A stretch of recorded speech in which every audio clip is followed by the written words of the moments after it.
Hello friends, प्रीति ma'am's academy में आपका स्वागत है। फ्रेंड्स, आज हम सॉल्व करेंगे बिल्स ऑफ एक्सचेंज का क्वेश्चन नंबर 3।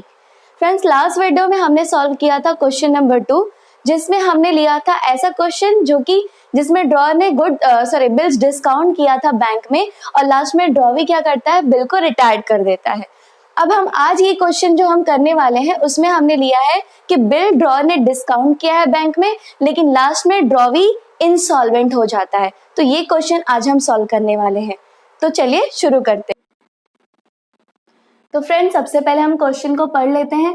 क्या दिया है question number 3, that is question on discounting of bill with bank and drawee declared insolvent. मतलब यहाँ पे इस क्वेश्चन में क्या हो रहा है कि ड्रॉवर जो है बिल डिस्काउंट कर रहा है बैंक में, और लास्ट में ड्रॉवी इंसॉल्वेंट डिक्लेयर्ड हो जा रहा है। ऐसा क्वेश्चन हमने लिया है। तो चलिए स्टार्ट करते हैं, क्वेश्चन पढ़ लेते हैं। पहले हम Saili sold goods on credit to Manali. Saili क्या कर रही है, गुड्स बेच रही है मनाली को।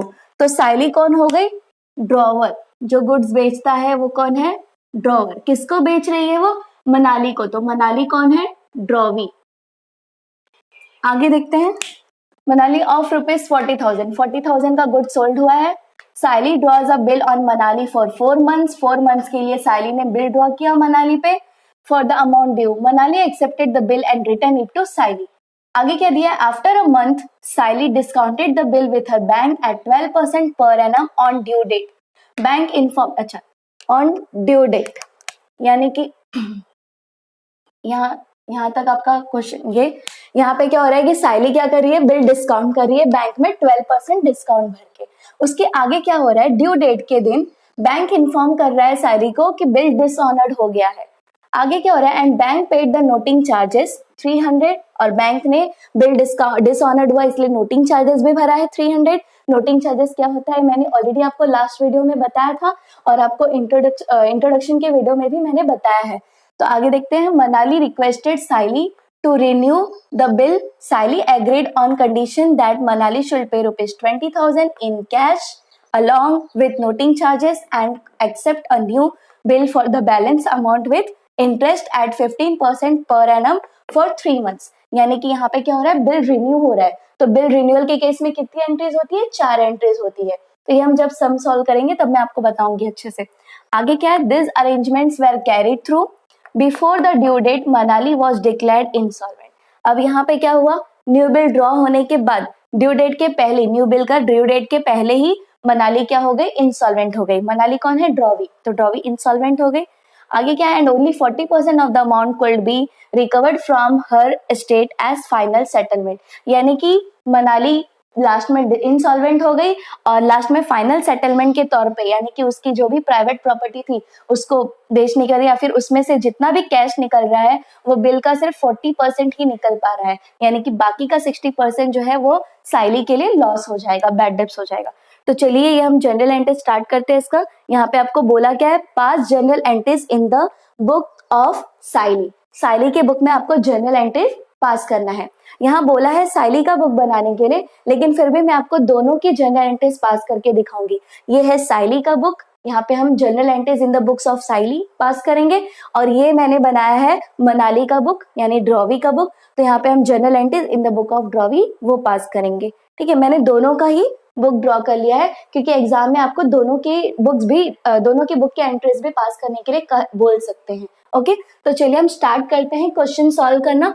तो सबसे पहले यहाँ दिया, Saili sold goods on credit to Manali of rupees 40,000। Saili draws a bill, ये ड्रॉ का बिल ड्रॉन का एंट्री आगे आ जाएगा। पहले हम गुड्स सोल्ड का एंट्री कर लेते हैं। तो गुड्स सोल्ड, यहाँ डेट कहीं पर भी नहीं दिया है। तो जब डेट क्वेश्चन में नहीं होता है तो हम या तो यहाँ पे हम एंट्री का नंबर ऐसे डाल सकते हैं, फर्स्ट सेकेंड थर्ड, या तो आप क्वेश्चन मार्क भी लिख सकते हो। इस तरह से आप क्वेश्चन मार्क भी दे सकते हो। तो फिलहाल मैं यहाँ पे नंबर डाल देती हूँ, ठीक है, क्वेश्चन मार्क नहीं देती हूँ। तो यहाँ पे सबसे पहले एंट्री गुड सोल्ड का आएगा। तो गुड सोल्ड का एंट्री इसके लिए क्या होगा, drawee's account debit to sales account. तो यहाँ ड्रॉवी कौन है, मनाली है। तो यहाँ लिखेंगे Manali's account debit to sales account. Manali account को डेबिट क्यों किया, क्योंकि मनाली यहाँ पे रिसीवर है, वो गुड्स क्रेडिट पे खरीद रही है, और सेल अकाउंट क्रेडिट होता है क्योंकि सेल हमारा क्या है, इनकम है, और इसमें क्या होता है, गुड्स जाता है, इसलिए इसे हम हमेशा क्रेडिट करते हैं। नरेशन आ जाएगा being goods sold on credit. अब इसके बुक में आएगा एंट्री, सॉरी अमाउंट लिख देते हैं हम पहले, कितने का गुड्स सोल्ड हुआ है, 40,000 का।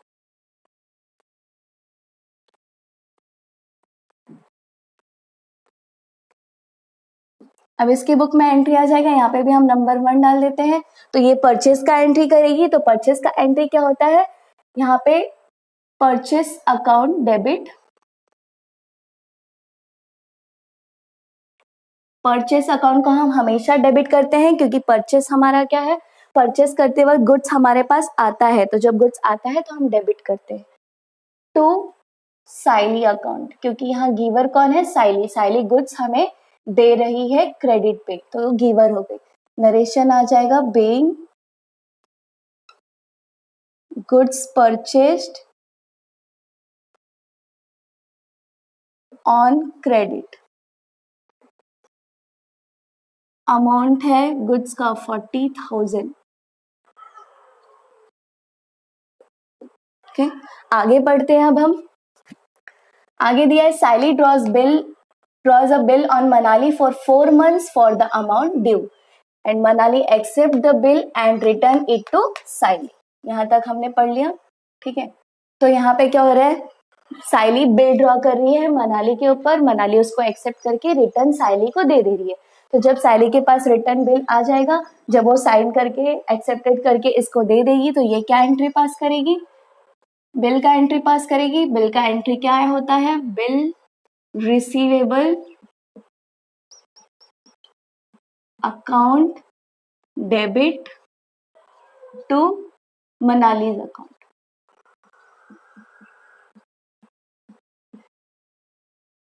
कितने का बिल उसने ड्रॉ किया, फॉर द अमाउंट ड्यू, यानी कि टोटल जितना अमाउंट था गुड्स का पूरे के लिए बिल बनाया है, दैट इज 40,000 रुपीज। ओके, हाँ बिल रिसीव, बिल वो साइन करके एक्सेप्टेड करके ड्रॉअर को दे देगी, यानी कि साइली को दे देगी। तो इसके पास बिल आ रहा है, इसलिए बिल जब आता है तो हम उसे डेबिट करते हैं, और मनाली जो कि बिल की गिवर है वो बिल दे रही है, तो गिवर को हम क्या करते हैं, क्रेडिट करते हैं, इसलिए मनाली को क्रेडिट किया है। यहाँ हम नरेशन लिखेंगे बीइंग फॉर 4 months, और इसकी बुक में बिल एक्सेप्टेड का एंट्री आ जाएगा। तो इसने बिल एक्सेप्ट किया है तो क्या एंट्री करेगी, ये इसने क्या किया था, मनाली को क्रेडिट किया था, अब ये क्या करेगी, ये साइली को डेबिट करेगी, क्योंकि साइली कौन है, बिल की रिसीवर है, और रिसीवर को हम क्या करते हैं, डेबिट करते हैं। तो यहाँ लिखेंगे Saili's account debit to bills payable account.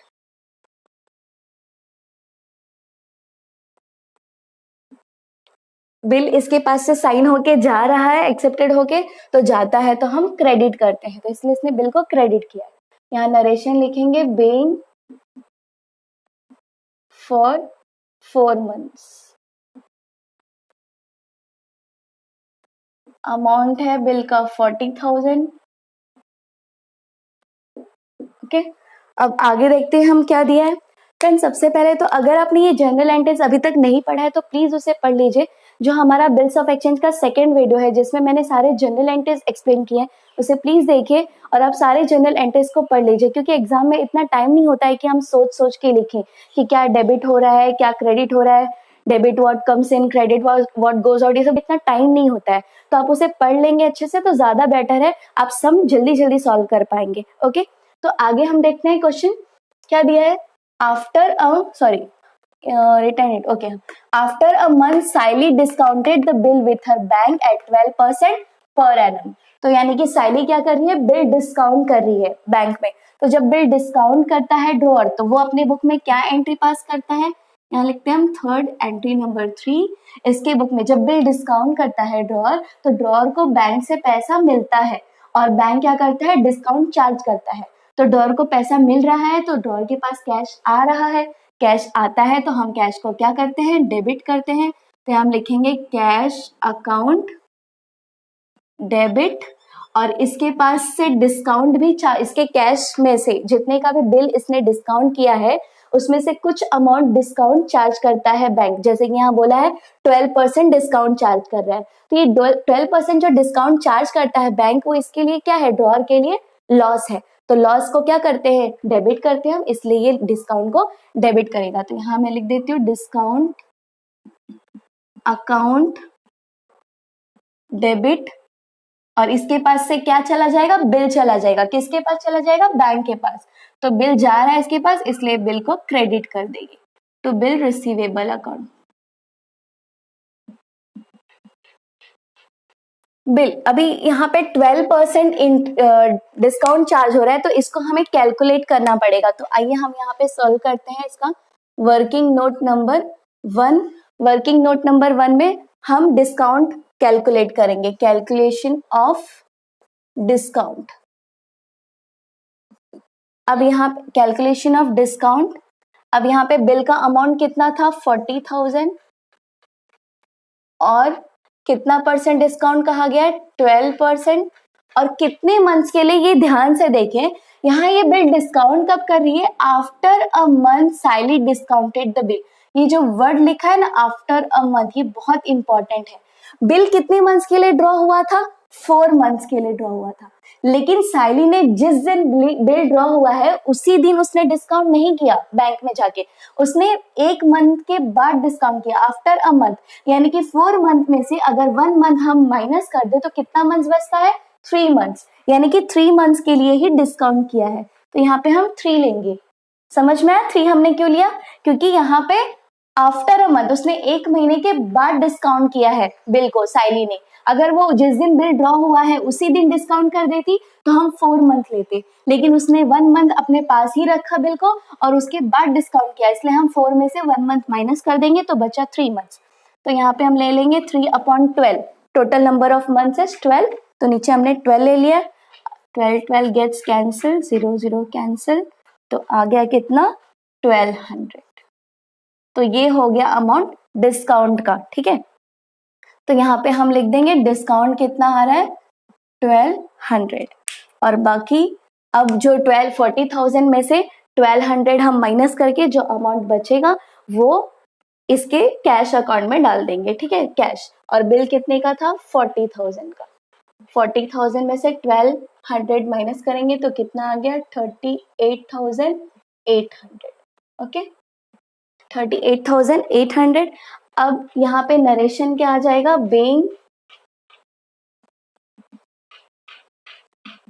being bill discounted and discount charged।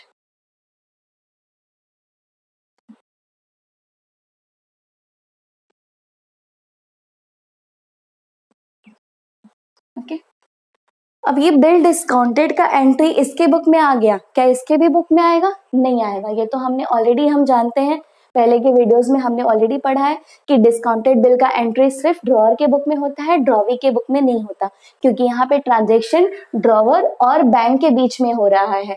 Drawee का इससे कोई लेना देना नहीं है, तो इसके लिए हम इसके बुक में इस चीज की कोई एंट्री पास नहीं करेंगे। ओके अब हम आगे देखते हैं, आगे क्या दिया है, ऑन ड्यू डेट। अब कौन सा डेट आ गया, ड्यू डेट, लेकिन यहाँ डेट नहीं दिया है इसलिए हमें ड्यू डेट का कैलकुलेशन करने की कोई जरूरत ही नहीं है। तो आगे दिया on due date bank inform that bill is dishonoured and bank paid the noting charges of ₹300। Manali requested Saili to renew the bill. Saili agreed on condition that Manali should pay ₹20,000 in cash along with noting charges and accept a new bill for the balance amount with interest at 15% per annum for 3 months।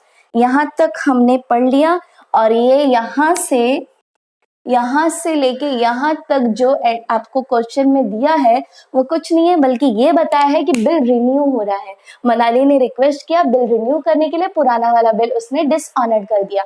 तो ये कौन सा bill dishonoured हो रहा है, discounted bill dishonoured हो रहा है, और बिल रिन्यू हो रहा है यहाँ पे। तो बिल रिन्यूअल के केस में कितनी एंट्रीज आ जाती है, 4 एंट्रीज। पहली एंट्री कौन सी होती है, बिल डिसऑनर्ड की, जो पुराना बिल है वो पहले डिसऑनर्ड करेंगे हम।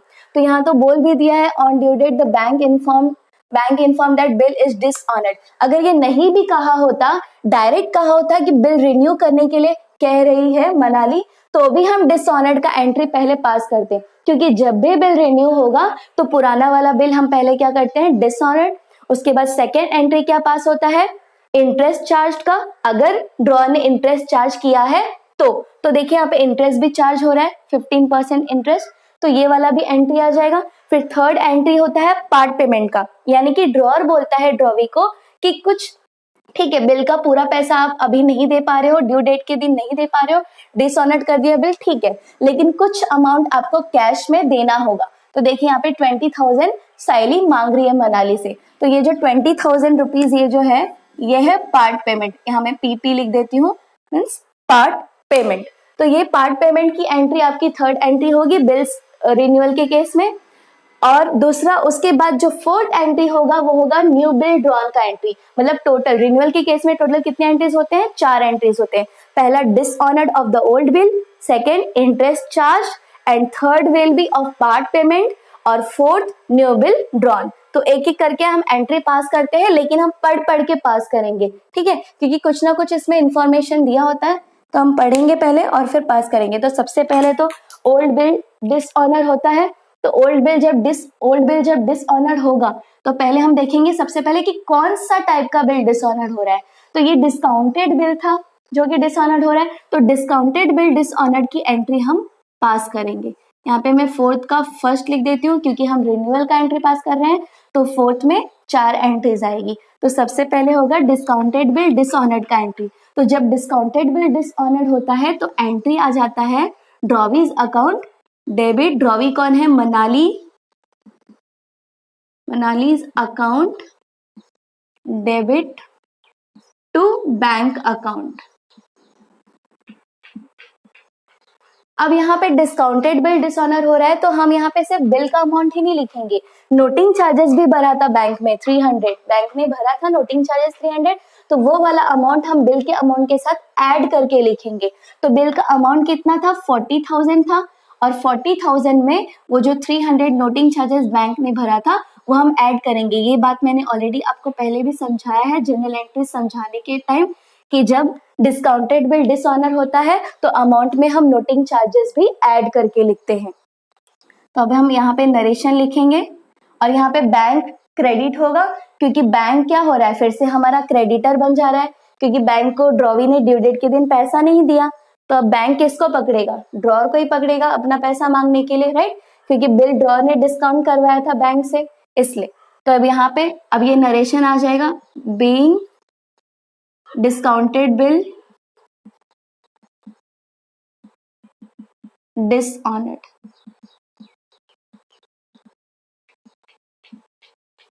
ओके, अब ये डिस्काउंटेड बिल डिसऑनर्ड हो गया। अब बिल डिसऑनर्ड की एंट्री इसके बुक में भी आएगी, तो यहाँ पे हम लिख देते हैं, अब इसके लिए तो ये थर्ड ही है, क्योंकि यहाँ पे तो कोई एंट्री नहीं हुई है, तो मैं थर्ड का फर्स्ट लिख देती हूँ यहाँ पे।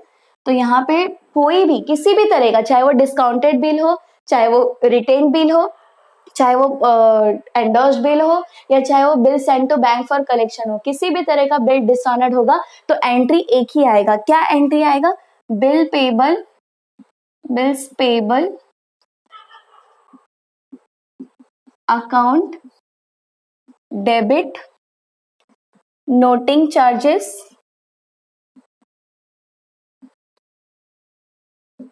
Account debit to drawer's account, that is Saili है, साइलीज अकाउंट। अब यहाँ पे बिल इसका जो इसने पैसा नहीं भरा तो इसकी लायबिलिटी इंक्रीज हो गई, क्योंकि इसने ड्यू डेट के दिन बिल का पैसा नहीं भरा, तो इसलिए बिल क्या हो जाएगा, डेबिट हो जाएगा। प्लस नोटिंग चार्जेस ये क्या करेगा, भरा तो इसके बैंक ने है, जहां से इसने बिल डिस्काउंट करवाया था उस बैंक ने भरा, फिर बैंक क्या करेगा, उसने वो नोटिंग चार्जेस भरा था बैंक ने, और प्लस बिल का पैसा जो कि डिसऑनर्ड कर दिया ड्रॉवी ने, तो वो सब पैसा बैंक किससे चार्ज करेगा, ड्रॉअर से, यानी कि 40,300 ये साइली किसको देगी, बैंक को। लेकिन ये जो 300 जो अमाउंट है ये फिर साइली किससे मांगेगी, इसका कॉम्पेंसेशन किससे लेगी, वो मनाली से, क्योंकि इसके वजह से ही नोटिंग चार्जेस भरना पड़ा, तो इसके लिए नोटिंग चार्जेस एक्चुअली में इसके पास से जाएगा, ठीक है। तो इसके लिए वो क्या हो जाएगा, एक्सपेंसेस हो जाएगा नोटिंग चार्जेस, क्योंकि इसको एक्स्ट्रा देना पड़ रहा है, एक चार्जेस है, तो ये डेबिट हो जाएगा, एक्सपेंसेस हम डेबिट करते हैं। फिर और बिल का अमाउंट कितना था, 40,000, ये यहाँ पे आ गया, तो टोटल अमाउंट हो गया, जितना टोटल कितना देगी है साइली को, 40,300, ठीक है। यहाँ पे एंट्री नरेशन आ जाएगा, बीइंग और एक्सेप्टेंस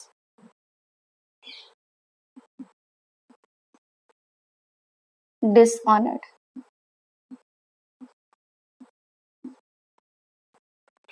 उसके बाद सेकेंड, अब ये तो डिसऑनर्ड का एंट्री हो गया। अब बिल रिन्यूअल के केस में सेकेंड एंट्री क्या आता है, इंटरेस्ट का, तो इंटरेस्ट का एंट्री हम करते हैं, इंटरेस्ट चार्ज का। तो इंटरेस्ट चार्ज कितना हो रहा है, ये देखिए यहाँ पे 15% फॉर 3 मंथ्स। न्यू बिल जितने मंथ्स के लिए बनता है, एक चीज, इंटरेस्ट जब चार्ज होता है तो इंटरेस्ट के केस में आपको दो चीजें देखनी होती है, एक तो न्यू बिल कितने मंथ्स के लिए बन रहा है, और पार्ट पेमेंट करने के बाद कितना बच गया। तो बिल कितने का था, 40,000 का बिल था, उसमें से पार्ट पेमेंट 20,000 कर दिया इसने, तो बच गया कितना, 20,000 बच गया। अब यहाँ बोला क्या, एक बार हम देख लेते हैं। On due date bank inform that bill is dishonoured and bank paid the noting charges ₹300। Manali requested Saili to renew the bill. Saili agreed on condition that Manali should pay ₹20,000। देखिए 20,000 भरने के लिए बोल रहा है, पार्ट पेमेंट है इन कैश, कैश में along with noting charges, यानी कि पार्ट पेमेंट के साथ में ही नोटिंग चार्जेस वो ले रही है। तो ये नोटिंग चार्जेस जो है न्यू बिल में ऐड नहीं होगा, यानी कि न्यू बिल कितने का बच गया, 40,000 का था, जिसमें से कि part payment plus noting charges उसने अभी कैश में ले लिया, तो बच गया कितना, 20,000, मतलब 20,000 का न्यू बिल होगा। तो 20,000 के ऊपर 3 मंथ्स के लिए 15% का हम इंटरेस्ट चार्ज कर लेंगे। तो यहाँ पे मैं लिखती हूँ working note number 2, calculation of interest on new bill. तो न्यू बिल पे इंटरेस्ट करते वक्त सबसे पहले हम देखेंगे पार्ट पेमेंट हम माइनस कर देंगे ओल्ड बिल में से। तो ओल्ड बिल 40,000 का था, उसमें से पार्ट पेमेंट 20,000 माइनस हो गया, तो बच गया कितना, 20,000। और नोटिंग चार्जेस तो वो अभी ले रही है पार्ट पेमेंट के साथ, तो नोटिंग चार्जेस इसमें ऐड नहीं होगा। कितने परसेंट इंटरेस्ट चार्ज किया है, 15%।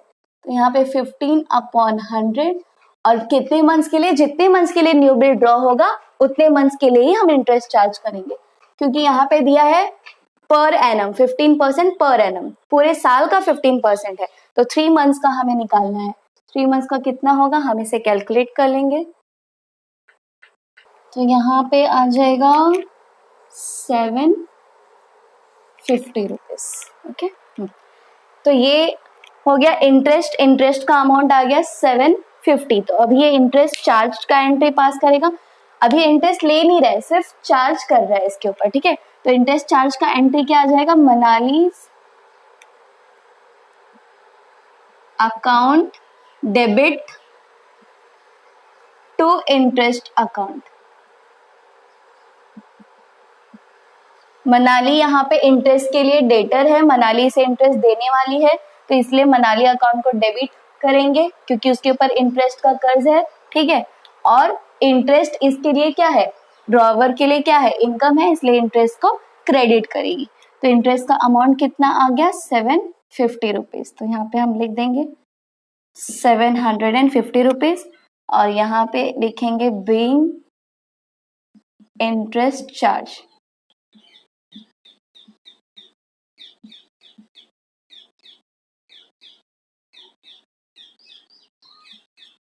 और इंटरेस्ट चार्ज का यहाँ एंट्री आ जाएगा, इंटरेस्ट ड्यू का। तो यहाँ पे थर्ड का second, that is interest due का एंट्री। तो यहाँ पे एंट्री ठीक उसका उल्टा आ जाएगा। तो यहाँ पे हम लिखेंगे इंटरेस्ट अकाउंट डेबिट, क्योंकि इसके लिए इंटरेस्ट लॉस है तो लॉस को डेबिट करते हैं, और टू साइलीज अकाउंट,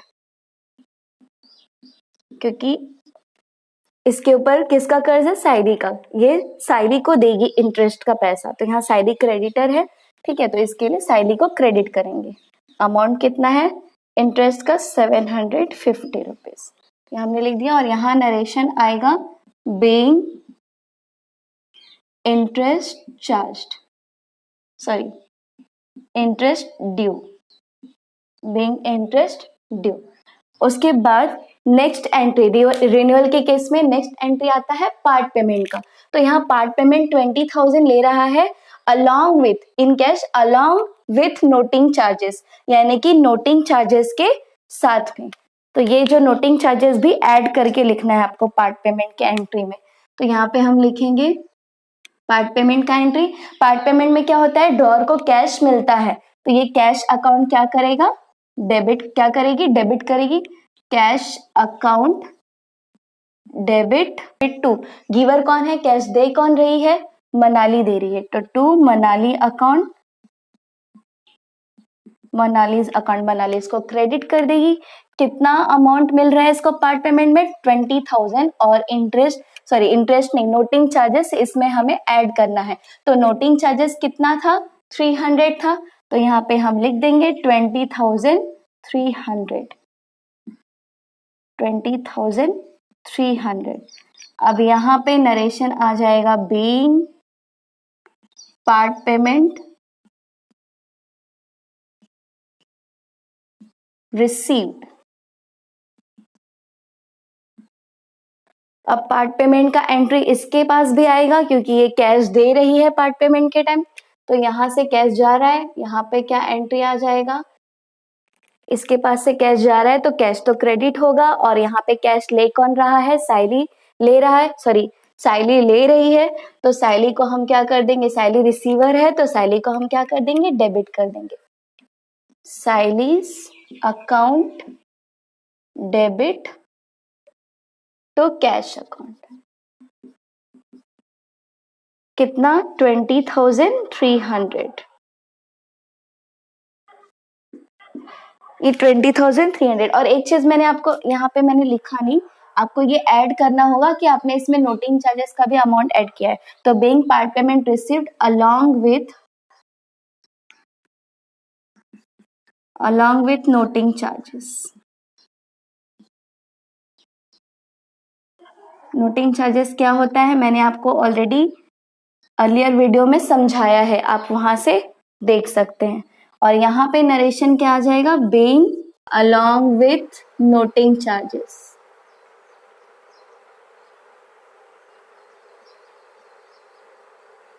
ओके।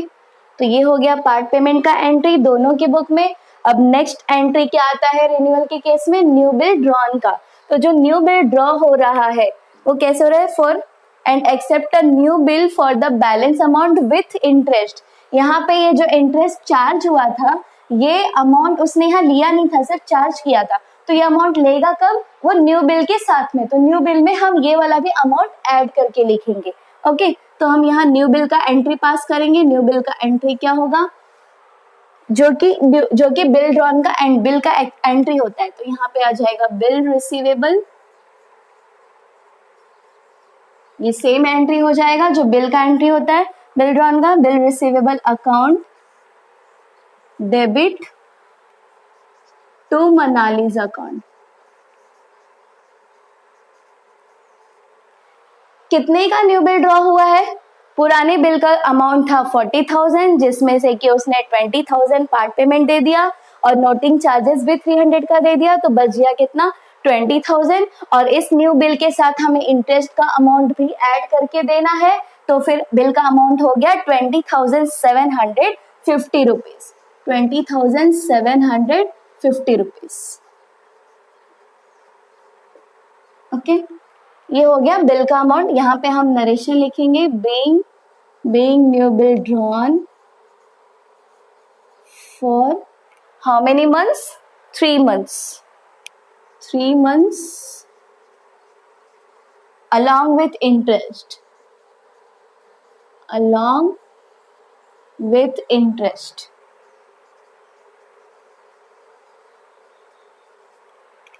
और यहाँ पे एंट्री आएगा न्यू बिल एक्सेप्टेड का, तो यहाँ पे हम लिखेंगे बिल एक्सेप्टेड का जो एंट्री आता है सेम वही आ जाएगा, Saili's account debit to bills payable account.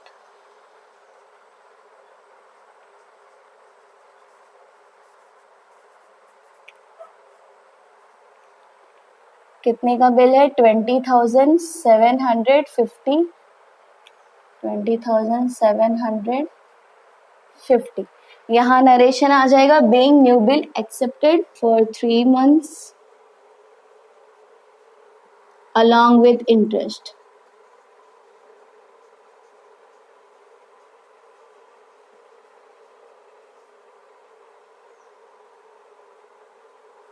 Okay, तो यहां तक हमने कर लिया। अभी आगे का क्वेश्चन बाकी है, इतना आप लोग पहले स्क्रीनशॉट ले लीजिए, फिर हम आगे का क्वेश्चन सॉल्व करेंगे। तो फ्रेंड्स आपने स्क्रीनशॉट ले लिया, अब हम इसके आगे का क्वेश्चन सॉल्व करेंगे। दैट इज व्हेन इसमें क्या हो रहा है, आगे ड्रॉवी इंसॉल्वेंट हो जा रहा है, तो वो सॉल्व करेंगे। मैं इसे पहले रफ कर देती हूँ, फिर फ्रेंड्स अब हम आगे का क्वेश्चन पढ़ते हैं। आगे क्या एंट्रीज आएगी, तो यहाँ लिखा है this arrangements were carried through and before the due date Manali was declared insolvent and only 40% of the amount due could be recovered from her estate as final settlement। यानी कि यहाँ क्या हो रहा है, जो ड्रॉवी है, जो मनाली है, वो इंसॉल्वेंट हो गई। इंसॉल्वेंट का मतलब मैंने क्या बताया था कि जो ड्रॉवी है वो अपने डेब्ट्स भर नहीं पा रही है, उसके बिजनेस जितने भी उसके एसेट्स है वो बेचने के बाद भी उसके पूरे डेब्ट्स क्लियर नहीं हो रहे, उसके जितने भी डेब्ट्स है वो क्लियर नहीं हो रहे। मतलब इस केस में जो कोर्ट है वो मनाली को क्या कर देगा, इंसॉल्वेंट डिक्लेयर कर देगा। ओके, तो मनाली इंसॉल्वेंट हो जा रही है, और जब भी ड्रॉवी इंसॉल्वेंट होता है तो 2 एंट्री आती है।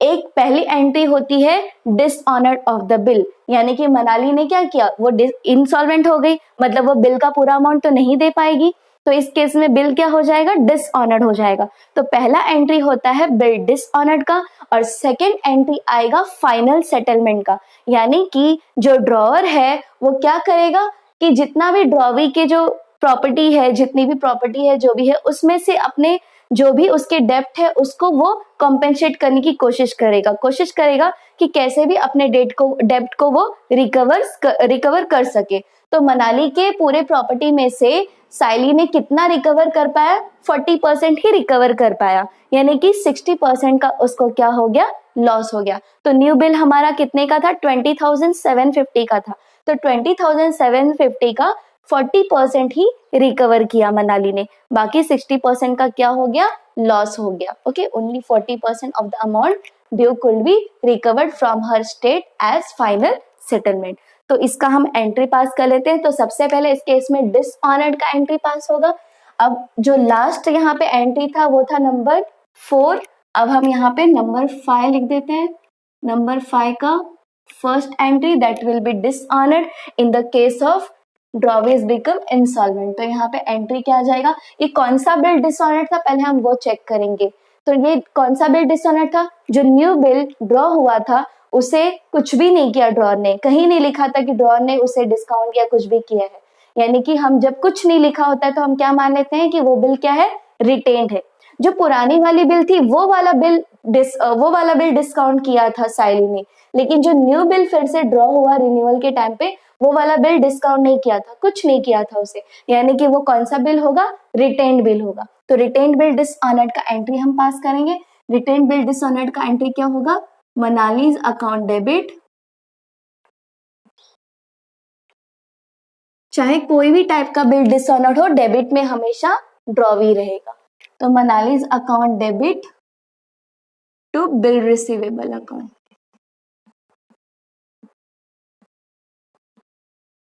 यहाँ नोटिंग चार्जेस नहीं आएगा क्योंकि इंसॉल्वेंसी के केस में नोटिंग चार्जेस नहीं लगता है।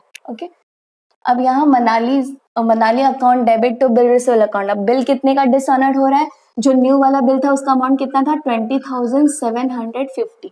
तो वही डिसऑनर्ड हो रहा है, और यहाँ पे हम लिख दे रहे हैं बीइंग बिल डिसऑनर्ड।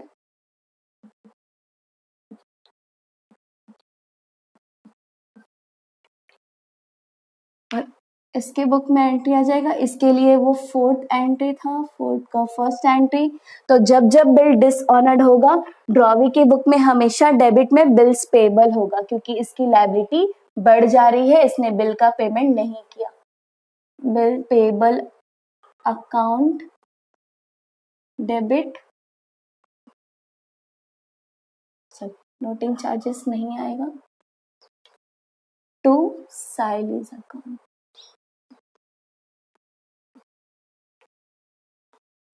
20,750। ओके, यहाँ नरेशन आ जाएगा being bill.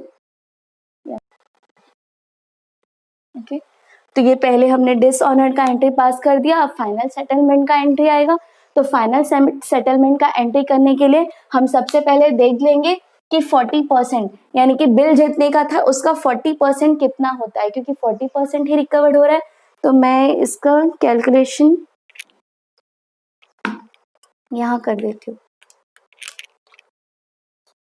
Working note number 3, calculation of final settlement.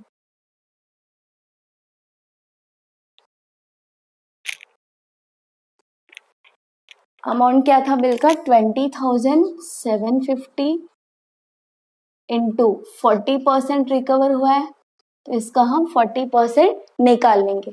तो अब यहाँ पे ये हमने इसका अमाउंट निकाल लिया है, फाइनल सेटलमेंट 40% कितना आ रहा है, 8,300। तो ये 8,300 जो है फाइनल सेटलमेंट का अमाउंट है, इतना कैश मिल रहा है, ठीक है, इतना कैश में जाएगा। अब जो टोटल बिल का अमाउंट था 20,750, उसमें से जो अमाउंट मिल रहा है दैट इज 8,300, वो यहाँ पे हमने माइनस किया, तो हमें अमाउंट मिल रहा है 12,450। तो ये जो 12,450 रुपीज है, ये हो जाएगा ड्रॉअर के लिए बैड डेट्स, ये हो जाएगा बैड डेट्स, क्योंकि ये 60% नहीं मिल रहा है ड्रॉवर को।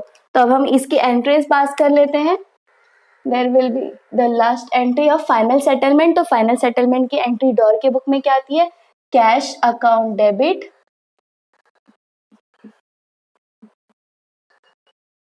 बैड डेट्स अकाउंट डेबिट,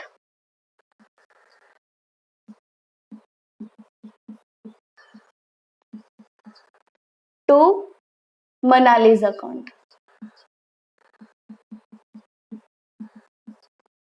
यहाँ कैश कितना रिकवर हो पा रहा है, 40%। तो 40% हमने कैलकुलेट किया कितना है, 8,300, 8,300।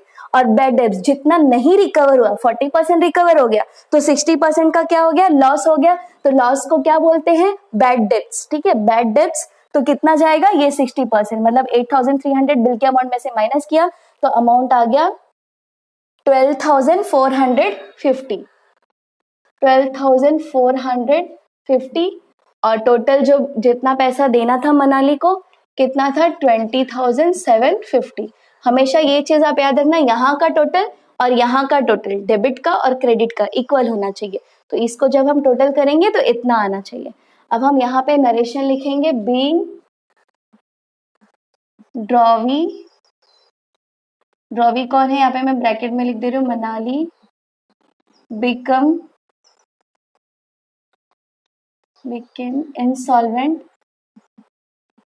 became insolvent and only 40% could be recovered from her। अब उसके बाद यहाँ पे एंट्री आएगा फाइनल सेटलमेंट का, इसके लिए वो डेफिशिएंसी हो जाएगा। तो यहाँ पे एंट्री करेंगे हम, Saili's account debit to cash account और टू डेफिशिएंसी अकाउंट।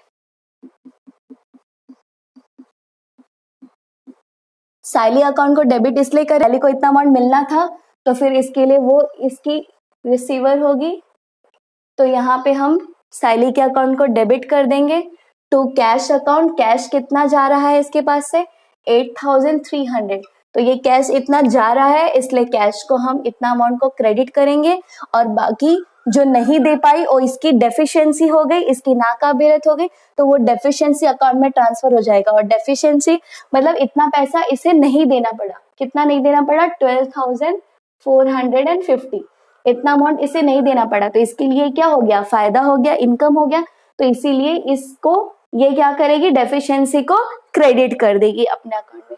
अब यहाँ पे नरेशन आएगा being insolvent and 40% paid as final settlement, rest 60% transferred to deficiency account. Okay, तो यहाँ तक आई थिंक आपको समझ में आ गया होगा। इसके बाद आपको क्या करना है, यहाँ टोटल करना है। आपका ये डेबिट साइड का टोटल और इसके क्रेडिट साइड का टोटल दोनों सेम आना चाहिए, और इसके बुक में इसके डेबिट साइड का टोटल और इसके क्रेडिट साइड का टोटल सेम आना चाहिए। यहाँ मैंने बाकी के आंसर्स रफ कर दिए हैं इसलिए मैं टोटल नहीं कर रही हूँ, आप टोटल करके देख लेना। ओके, और फ्रेंड्स मैं कोशिश ये कर रही हूँ कि आपको हर टाइप का क्वेश्चन सॉल्व करवाऊं। जैसे कि लास्ट वीडियो में हमने फर्स्ट जो क्वेश्चन मैंने सॉल्व करवाया था, रिटेन्ड क्वेश्चन सॉल्व करवाया था, रिटेन्ड बिल का, जिसमें बिल रिटेन्ड हो रहा था और ड्रॉवी क्या कर रहा था, बिल रिटेन कर था और लास्ट में वो bill honoured, drawer bill retain कर रहा था और लास्ट में वो बिल ऑनर्ड हो जा रहा था। सेकंड जो क्वेश्चन मैंने कराया डिस्काउंटेड बिल के क्वेश्चन कराए कि बिल डिस्काउंट कर रहा है ड्रॉवर बैंक में और लास्ट में क्या कर रहा है, ड्रॉवी बिल को रिटायर्ड कर दे रहा है। तो उसमें दो चीजें हमने सीखी। अब ये जो थर्ड क्वेश्चन मैंने कराया इसमें मैंने क्या करा है कि बिल डिस्काउंट कर रहा है ड्रॉवर और लास्ट में जो ड्रॉवी है वो इंसॉल्वेंट हो जा रहा है। तो इसमें हमने दो चीजें सीखी, एक तो बिल डिस्काउंट कर रहा है ड्रॉवर और एक बिल रिन्यू हो रहा है, रिन्यूअल का भी एंट्री हमने इसमें सीखा, और बिल क्या हो रहा है लास्ट में, इंसॉल्वेंसी ऑफ ड्रॉवी इंसॉल्वेंट हो रहा है, तो हमने वो भी एंट्री सीख ली। तो मैं कोशिश ये कर रही हूँ कि हर टाइप के सम्स आपको करा दूं ताकि बिल्स ऑफ एक्सचेंज में आप हर तरह के क्वेश्चन सॉल्व कर पाओ, आपको कोई भी डाउट ना हो। फिर भी अगर आपको कोई डाउट होता है तो आप कमेंट में मुझसे पूछ सकते हैं क्या आपका डाउट है। ओके, तो फ्रेंड्स होप आज का ये वीडियो आपको पसंद आया होगा। अगर आपको ये वीडियो पसंद आया हो तो प्लीज इसे लाइक कीजिए, शेयर कीजिए और मेरे चैनल को सब्सक्राइब कीजिए। Thank you.